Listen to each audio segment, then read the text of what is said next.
Hey You Ron, need how it? are you? Hey, Yeah, good. Ron. Hey, Angela, how are you doing? We Good. have, Where are we you have. headed? I've had that lower mat. Okay, nice. We got Anna Richards on, and I think a couple of us will be joining us. So I guess we'll wait another minute or so and see if anybody else gets on the call. Okay.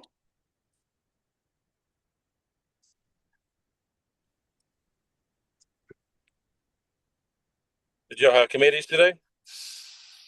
The Senate was on the floor doing their budget. How's it looking? They are about $1.5 billion apart, so less than the 4 billion they were apart last year. Well, Yep. it's in the right direction, I guess. There's hope for some optimism. So we weren't in this. Did you tell me that our projects weren't in the Senate budget yet? We're in the House, but not the Senate. Hold, hold Correct. on, let me pull the list up. But yes, we're in the House budget with the North Plantation Key Pump Station Capital Project, the U.S. Highway 1 Breakwater Project at Sea Oats Beach, the Public Transit Expansion and Enhancement, and the Islamorada, the Schools to Neighborhood Pedestrian Safety. Those are all in the House budget at this time. But nothing in the Senate at this point. Nope, not at this point, which is fine. As you know, we're in a fine place for going into budget conference. But is Anna Maria pretty confident if she's gonna be able to get it in? I I know think she the I was would, going to Senate's going fight to for have him. Yeah. more money as we move forward. I mean, they intentionally went low, so they'll have more money to play with.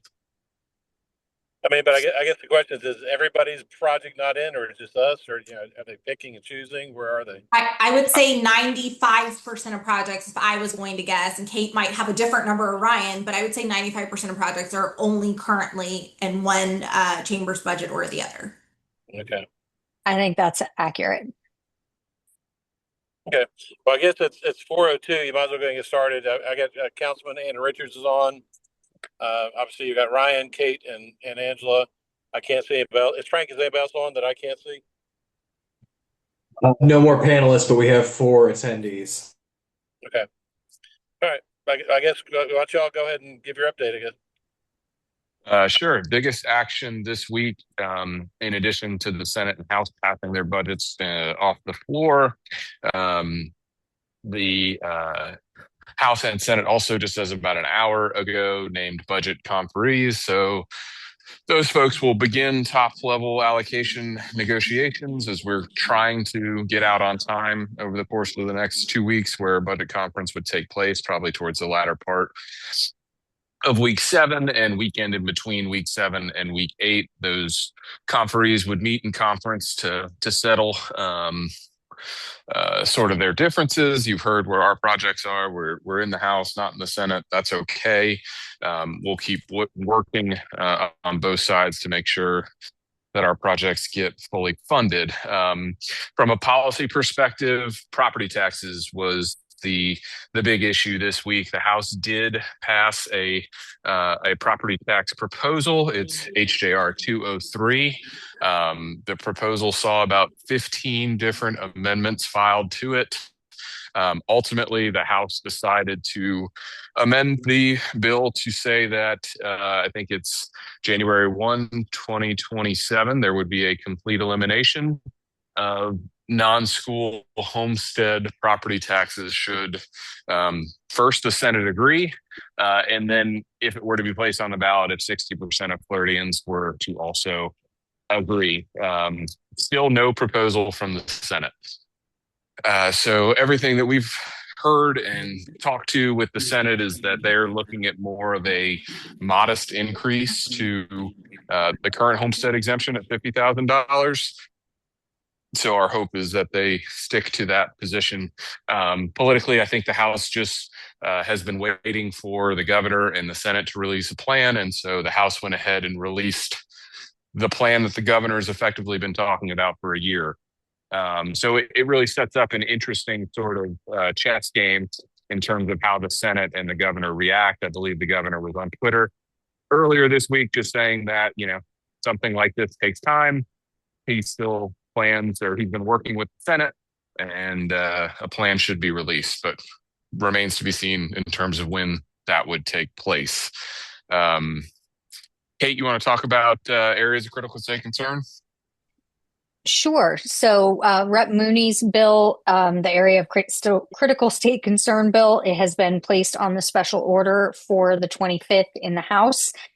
It also was just placed on the agenda in, I think it's its second committee, Ryan, in the Senate, with one more rules remaining after that. So, very good news for that bill, and we'll continue to keep pushing that one forward.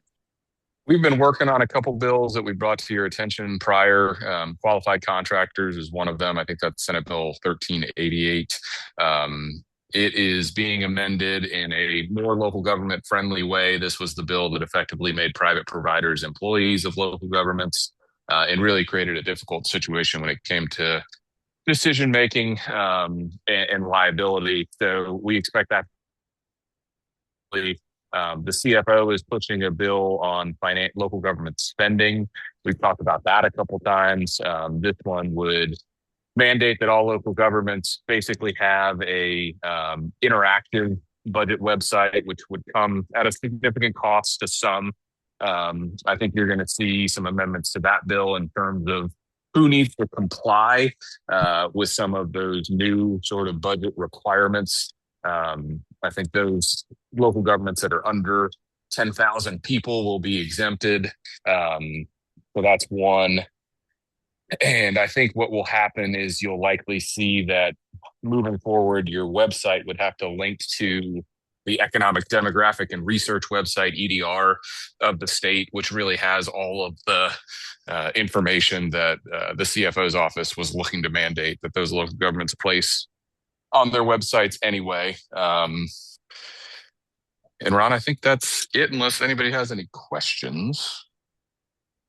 Well, I think we have Councilwoman Anna Richards and also our attorney John Quick. So let's see if either one of those has any questions. Anna or John, you have questions? No, I'm good. Thank you. Thank you, guys. Staying with me, I'm good. Thank you. Yeah. Frank, is there anybody else on that might want to ask a question? I have no hands raised at the moment. We can give everybody just a second in case they would like to ask a question. Okay, Angela, do you have anything you want to add, or? No, we're just hopeful that they begin budget negotiations in the next week or two.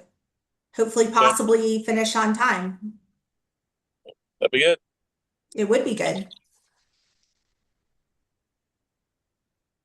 Okay, well, I guess nobody's raised their hand, so unless anybody has anything, I guess that'll be it for today. Anybody have anything?